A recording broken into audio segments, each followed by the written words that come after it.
the principalships and superintendents in most, say, the 160 largest school systems in the country. So that by the early 60s, they were controlled down to the classroom level. And what you find is, and I have a book about this, The Grab for Power, the NEA.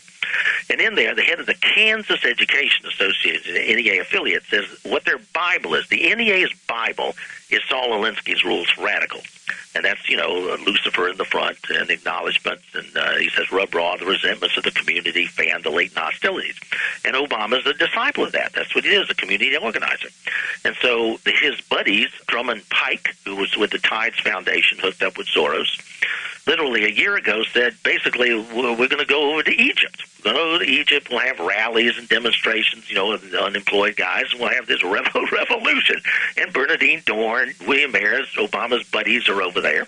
And so this is all sort of scripted to happen. These spontaneous revolutions, just like after the Communist Manifesto, 1848, there were these, quote, spontaneous revolutions over in Europe.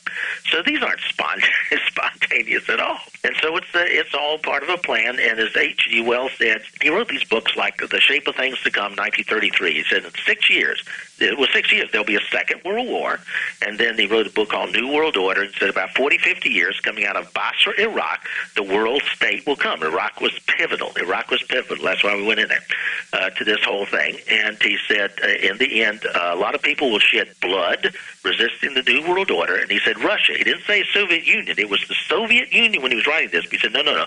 Russia will be ready to assimilate, eager to assimilate. And so, like I said, they use foundations. I have a videotape of Norman Dodd, the congressional researcher, for the Reese Committee.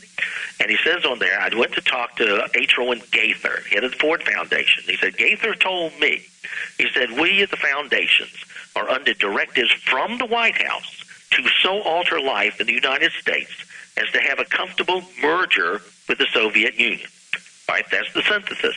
Western capitalism, Eastern communism, socialist government. So they're very frank if you know where to look for it. All right. Well, listen, Dennis, as we close, tell our listeners if they would like to follow your work, and you've written numerous books, how they can find out more about what you do.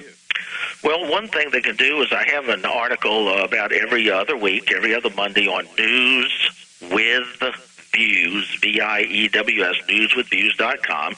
And if you go on the homepage there, scan down the left side, you'll see a list of names. And my name's Dennis Cuddy, about number 10.